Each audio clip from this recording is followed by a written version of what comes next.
नमस्कार, आप देख रहे हैं टीवीवी न्यूज। मैं हूं आपके साथ राजनंदिनी शर्मा। बुलेटिन की शुरुआत करते हैं कुछ बड़ी खबरों के साथ। फिरोजाबाद जिले की सदर सीट से चुनाव लड़ रहा एक उम्मीदवार इन दिनों एक नए अंदाज में अपना चुनाव प्रचार कर रहा है। इस प्रत्याशी ने खुद को बेड़ियों में जकड़ लिया है और गले में कटोरा लटकाकर मतदाताओं से वोट के साथ 10 रुपए के एक नोट की भी भीख मांग रहा है। सदर सीट से चुनाव लड़ रहे इस प्रत्याशी का नाम है रामदास मानव। कांग्रेस ने सिद्धू की दावेदारी को दरकिनार कर चरणजीत सिंह के नेतृत्व में विधानसभा चुनाव लड़ने का फैसला किया है। हालांकि सिद्धू ने कहा कि वह राहुल गांधी के हर फैसले को मानेंगे। इस बीच खबर यह भी है कि सुनील जाखड़ पार्टी के फैसले से नाराज हो गए हैं। आगरा खैरागढ़ विधानसभा में चुनाव आयोग ने बड़ी कार्रवाई की है, जहां रविवार को बिना परमिशन समर्थकों संग बाइक रैली निकालना आरएलडी और सपा के संयुक्त प्रत्याशी को भारी पड़ा, जिस पर खैरागढ़ पुलिस ने सख्ती दिखाते हुए प्रत्याशी समेत लगभग 300 लोगों पर मुकदमा पंजीकृत कर दिया है।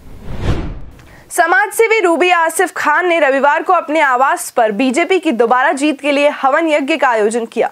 इस दौरान मुस्लिम महिलाएं मौजूद रही। सभी ने साथ यज्ञ में हवन सामग्री आहूत कर सीएम योगी आदित्यनाथ की दोबारा जीत और मुख्यमंत्री बनाए जाने की कामना की। राष्ट्रीय स्वयंसेवक प्रमुख मोहन भागवत ने कहा कि हाल ही में धर्म संसद नामक कार्यक्रम में दिए गए कुछ बयान हिंदुओं के शब्द नहीं थे और हिंदुत्व का पालन करने वाले लोग उनके साथ कभी सहमत नहीं होंगे।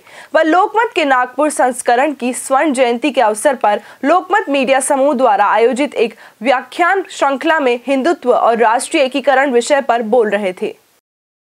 लता दीदी के जाने से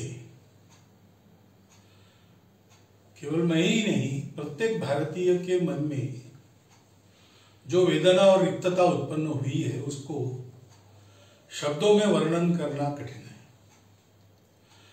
8 दशक के ऊपर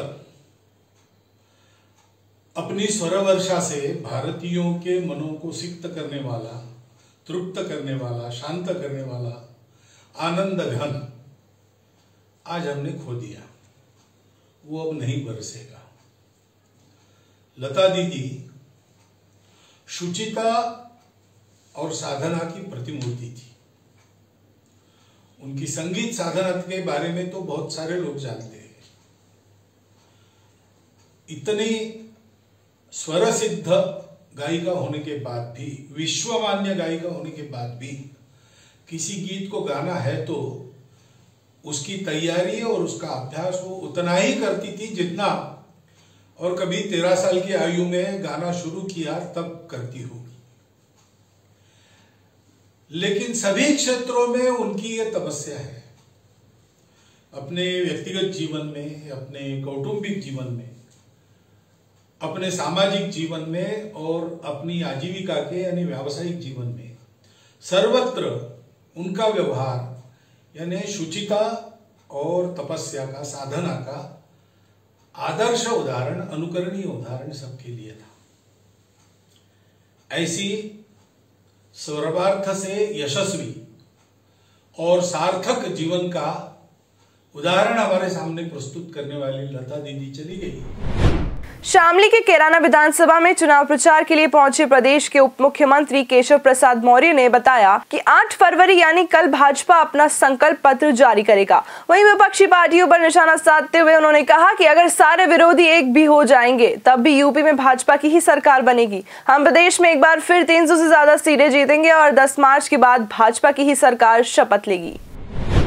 बेंगलुरु के महादेवपुरा स्थित हुडी गांव में भगवान श्री राम के भक्त यूपी के मुख्यमंत्री योगी आदित्यनाथ की जीत के लिए पदयात्रा निकाली गई। हुडी गांव से 25 लोगों का समूह 320 किलोमीटर की दूरी पैदल चलकर 15 दिनों में दक्षिण कन्नड़ जिले के श्री धर्मस्थल मंजुनाथेश्वर मंदिर पहुंचा। इस पदयात्रा की अगुवाई हुडी गाँव के राम भक्त मंजुनाथ कर रहे हैं। यात्रा में शामिल भक्त यूपी चुनाव में सीएम आदित्यनाथ की जीत की कामना भी कर रहे हैं। कांग्रेस की ओर से रविवार को चरणजीत सिंह चन्नी को मुख्यमंत्री पद का उम्मीदवार घोषित किए जाने के बाद भाजपा ने कहा कि इससे कांग्रेस की चुनावी संभावनाओं पर कोई फर्क नहीं पड़ेगा। केंद्रीय मंत्री और पंजाब भाजपा प्रभारी गजेंद्र सिंह शेखावत ने कहा कि इससे पार्टी की स्थिति पर कोई फर्क नहीं पड़ेगा जो पहले से ही बर्बाद है। कांग्रेस कुशासन बड़े पैमाने पर भ्रष्टाचार और आंतरिक कलह के कारण बर्बादी की स्थिति में है और कोई चमत्कार भी इसे नहीं बचा सकता। 20 तारीख को मलेरकोटला में पंजाब के विधानसभा चुनाव में उस क्षेत्र की प्रत्याशी पंजाब सरकार की मंत्री श्रीमती रजिया सुल्ताना के पक्ष में चुनाव के कैंपेन में पंजाब के पूर्व पुलिस महानिदेशक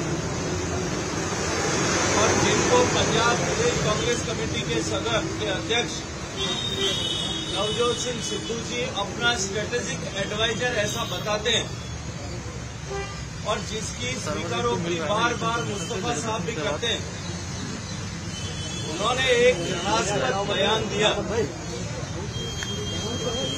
पंजाब की पुलिस का डीजीपी स्तर का रिटायर्ड अधिकारी अपने बयान में ये कहता है कि मैं अल्लाह की कसम खाकर के कहता हूं कि मैं हिंदुओं का कोई जलसा नहीं होने दूंगा। वो ये कहता है कि मैं कौम का सिपाही हूं और साथ ही साथ में ये कहता है कि अगर हिंदुओं को जलसे की, हिंदुओं को पॉलिटिकल मीटिंग करने की इजाजत प्रशासन ने दी तो मैं ऐसा अंजाम करूंगा जिसकी कल्पना भी पंजाब का प्रशासन और पुलिस नहीं कर पाएगा। भारतीय जनता पार्टी ने आज चुनाव आयोग के समक्ष प्रस्तुत होकर के एक प्रतिवेदन दिया है और ये कहा है कि ये जो घटना हुई है चुनाव आयोग को इसका संज्ञान लेना चाहिए, क्योंकि ऐसा करके उन्होंने न केवल आदर्श चुनाव संहिता का उल्लंघन किया है, अभी तो उसके साथ साथ में उन्होंने peoples representation of people act 1951 का भी उल्लंघन किया है और इसी के साथ साथ में ऐसा बयान और भाषण करके उन्होंने इंडियन पीनल कोड की विभिन्न धाराओं section 153A, section 295A, section 298 IPC और सेक्शन 505 आईपीसी इन सब का उल्लंघन किया है। हमने आग्रह किया है कि चुनाव आयोग को इसका संज्ञान लेकर के इसकी एफआईआर दर्ज करानी चाहिए। भाजपा के स्टार प्रचारक मध्य प्रदेश के मुख्यमंत्री शिवराज सिंह चौहान ने लोहाघाट में भाजपा प्रत्याशी पूरन सिंह फतियाल के जनता से वोट मांगे। इस दौरान शिवराज सिंह चौहान ने कांग्रेस पर निशाना साधते हुए कहा कि आजकल कांग्रेस के लोग कहते हैं कि हम विकास करेंगे, लेकिन राहुल बाबा को खुद ही नहीं पता कि वह क्या कहते हैं और क्या करते हैं। मुझे तो राहुल गांधी की मानसिक उम्र 6 साल ही लगती है। कांग्रेस ने भारत के 2 टुकड़े करने का काम किया था और आज भी वैसा बयान संसद से दे रहे हैं। कांग्रेस की हालत तो ये हो गई है, एक दिल के टुकड़े 1000 हुए, कोई इधर गिरा कोई उधर गिरा। एक टुकड़ा हरीश रावत लेके भग गए, एक प्रदेश अध्यक्ष चुन के लेके भग गए, एक नेता प्रतिपक्ष चुन के लेके भग गए। अब बताइए पार्टी उत्तराखंड क्या भला कर सकती है क्या? और मैं पूछ रहा था, ज्योति भाई ने मुझे बताया कि 4 बार तो हरीश रावत लोकसभा के चुनाव हार चुके हैं, 5 बार, और पिछली बार दो विधानसभा सभा में 2 ही हारे। तो ये तो कौन से दांव हो गए? हार दांव। पूर्वांचल के लिए विशेष तौर पर भारतीय जनता पार्टी की बहुप्रतीक्षित टिकटों की सूची रविवार देर रात जारी कर दी गई। सरोजनी नगर सीट को लेकर स्वाति सिंह और दयाशंकर सिंह के बीच जो प्रकरण हुआ था, उसका परिणाम यह रहा कि सरोजनी नगर से स्वाति सिंह का टिकट कट गया, मगर उनके पति दयाशंकर सिंह को बलिया के सदर सीट से भारतीय जनता पार्टी ने उम्मीदवार घोषित किया।